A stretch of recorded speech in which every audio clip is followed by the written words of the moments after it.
Hello, everyone. I really hope that this isn't going to have a buffering problem today. Let me tell you, it's been so hot lately, and I'm talking the kind of hot like the sun is a laser beam. I have to practically walk with my eyes closed, even in the shade. It is just so hot. Anyway, hello, everyone. I'm Christina, and I want to welcome all of my new subscribers and everyone that video now and later. Hopefully, you'll subscribe, at least hit like, and definitely leave a comment. So, today we're going to talk about a prophecy in the book of Micah that really is meant just for today because there's a lot going on. I know all of you see it, and I think that you'll find this pretty interesting, okay? Hello, Mark. Seattle. Glad to see you. Welcome, welcome. Hello, everyone. Thank you for the thumbs up. Had an itch on my back. Okay, let's go to the chapter of Micah, the book of Micah. I'm sorry. That would be in the Old Testament. Usually have to flip around to find it because it's such a short chapter. Yep, there it is. Or, hello, sunshine. Thank you so much. And if this isn't for us, now it is. Okay. It says, but in the last days, that's now, it shall come to pass that the mountain of the house of the Lord shall be established in the top of the mountains. And it shall be exalted above the hills, and people shall flow into it. And many nations shall come and say, come, and let us go up to the mountain of the Lord, and to the house of the God of Jacob. And he will teach us his ways, and we will walk in his paths. For the law shall go forth of Zion, and the word of the Lord from Jerusalem. Jerusalem's been in the news a lot, right? Like they totally want to split it into like West and East Jerusalem for a Palestinian versus an Israeli, capital. We've been hearing a lot about that, but we're gonna have the word of the Lord come from Jerusalem. And it's the God of Jacob, that's Abraham, Isaac, Jacob, 12 tribes of Judah. Judah's line brought us Jesus, kind of. God of Jacob, okay?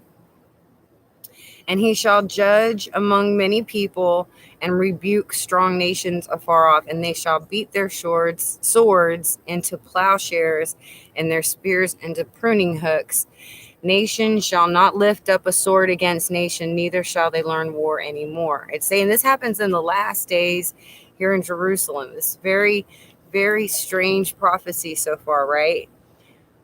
But they shall sit every man under his vine and under his fig tree, and none shall make them afraid. For the mouth of the Lord of hosts has spoken it. And whatever God speaks, it's alive. It comes to pass, right? Okay. For all people will walk, everyone in the name of his God, and we will walk in the name of the Lord our God forever and ever. In that day, saith the Lord, will I assemble her that halteth, and I will gather her that is driven out, and her that I have afflicted. And I will make her that halted a remnant, and her that was cast far off a strong nation. And the Lord shall reign over them in Mount Zion from henceforth even forever. So he's saying this is in our future. And then it just out of the blue says, and thou, O tower of the flock, the stronghold of the daughter of Zion, unto thee shall it come, even the first dominion. Like a reign, REIGN. The kingdom shall come to the daughter of Jerusalem. And then this part right here is what gets me. It says, now why dost thou cry out aloud? Is there no king in thee? Has thy counselor perished? For pangs have taken thee as a woman in travail. There's so many references with these prophecies with a woman in travail. And the way that I see a lot of Christians right now, people in general, not just Christians, everybody's really scared. They're really worried. But this message right here is saying, we don't have any reason to be afraid. Our God reigns. Our God is almighty. Okay. We don't have to fear our Father's sword. You understand? Hello, Billy Joe Schmo. Hello from rain-soaked Florida. I still say the horns we heard over the past 15 years coming from the ground or the sky are Gabriel's horns. They could easily be interpreted as that. There's a scientific reason for that, but God uses the earth and his science to achieve the signs that he said he would be giving us. And so that could easily be absolutely right, without going into the science of it. That's pretty cool. All right. Okay. And when you see this woman in travail passage, it really, lets you know this at least right here is talking about us, because we're the ones that have seen that Revelation 12 sign. We know that we're in the birthing pangs of that Revelation lady, right? Okay. So it's saying, why are you crying out aloud? Okay. We are soldiers. The question really comes down to at this point is not just do we believe God exists, that not just do we believe that Jesus died on the cross for our sins, but do we trust him? Do we believe God for everything that he said? Do we trust him? Because that's really what it's going to have to come down to. He said, don't go by by your eyes, not by your sight, but with the Holy Spirit. You see? Okay? All right. It says, be in pain and labor to bring forth. That means we've got work to do. O daughter of Zion, like a woman in travail, for now shalt thou go forth out of the city, and thou shalt dwell in the field, and thou shalt even go to Babylon. There shalt thou be delivered. There the Lord shall redeem thee from the hand of thine enemies. Now also many nations are gathered against thee. A lot of nations talking about Israel, aren't they? I look upon Zion, but they know not the thoughts of the Lord, neither understand they his counsel, for he shall gather them as the sheaves into the floor. Arise and thresh, O daughter of Zion, for I will make thine horn iron, and I will make thy hooves brass. And thou shalt beat in pieces many people, and I will consecrate their gain unto the Lord, and their substance unto the Lord of the whole earth. People, there is an entire army of God hidden among us all over the world. Okay?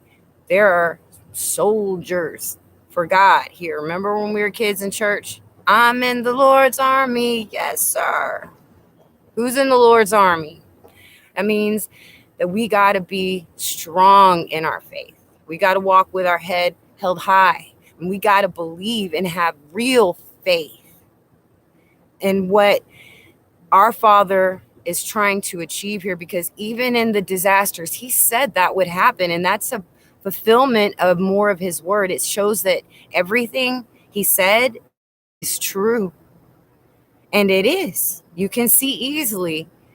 Maybe not 100 years ago, people could see the first four horsemen as a magnetic pole reversal leading into a pole shift in the sixth seal. Most people, if anyone, probably wouldn't have even thought that. All they could see was, whoa, this looks pretty bad just on the surface.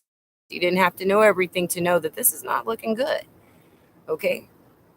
But we do now. There are things that we are coming to understand now that nobody could before. And that in itself also. So what is it that we have to be afraid of? Because even if we didn't say have food, God can make it so we're not even hungry. And that's the kind of trust we're talking about here. That's the kind of trust we are going to have. And as such, considering that we were chosen to be here in this time, that we're all supposed to be here. We were all written off in prophecy. This is the generation they were talking about. There's history books that will be written about us. So you got to stop and think.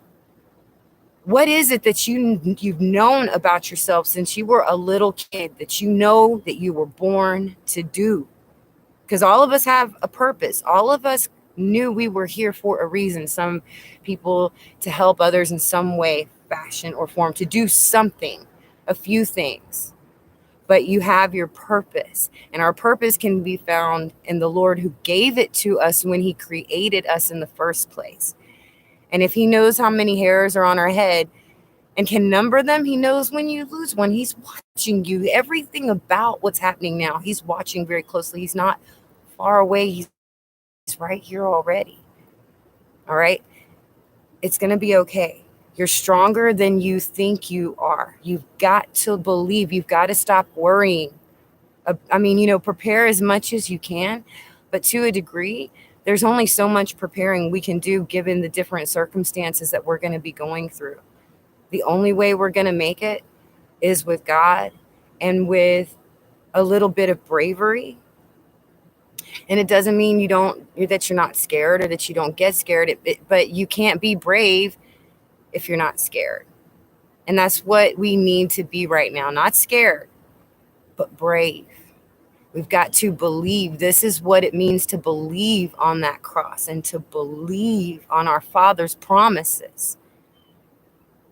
We should be the last people that are worried. And I'm talking about for mature Christians. People still on the fence, people, different kinds of people, maybe they might be scared. They've got to mature a little bit. But for the rest of us, we've been expecting these days. All right. It's time for us to take leadership positions and guardian type positions. We can worry about rapture. That's fine. But while we're waiting on that, we need to be working our post. We need to be doing what it is that God sent us to be born to do in these days to begin with. And I know y'all know deep down what I'm talking about. All right. Okay. Low AA strumming. So good to see you. All right. I thought I'd catch y'all up a little bit real quick. A couple of things that I just wanted to comment on. Odyssey hasn't been transferring my videos lately, the last 2 videos, so I'm really sorry about that. But there's a good chance a good friend of mine, he's kind of pretty well known, named Rick.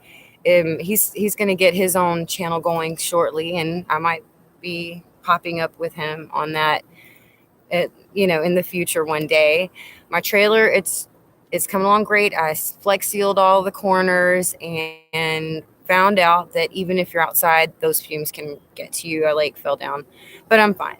You know why? Because I'm a soldier. But next time I have flex seal, even if it's outside, I will wear a mask for that, for real. Ugh. And God willing, I've also been invited to street preach in Houston on Sunday, and I'm so excited. I want to go so bad. So I've been totally praying to God, just please give me a ride. Please give me a ride. I want to go so bad. And that is with my good friend, Michael Stokes, and his wife, Kathy. So pray for me. Pray. Got to run. Okay. You too, huh? Yeah. Okay. I was just giving y'all a couple good updates. Just a few, just let y'all know what's going on. Things are steadily getting going, but I really have this feeling that whatever it is that felt like I needed to get, time is running out. So I'm okay, I need to go get a few life straws soon. Just, I don't know why or what that, but it's just I feel like I need to be just kind of finishing off whatever it was that I felt like I needed for my household soon, within months soon, just this general feeling that time is running out, that there's almost sort of a lull, even though I'm seeing the floods and everything, I just feel like something's coming, a big smack kind of. Time's running out, and I don't know what that exactly will lead up to in the coming months, but that's really, I feel so strongly. So just kind of throwing that out there. Maybe the hurricane's going to hit Texas in the next few months. It could. It's hurricane season. I don't know. I just feel like we just need to go ahead and get on it. Okay. You guys, want to thank you all for coming. And again, I'll try to get on here more often. It's just really hot. It's the kind of hot that just makes you want to faint. The kind of hot where I don't want to go out and do anything until right about now, when it's just cooling down finally. I love you guys. Thank you for stopping by, and I'll talk to you soon. Bye.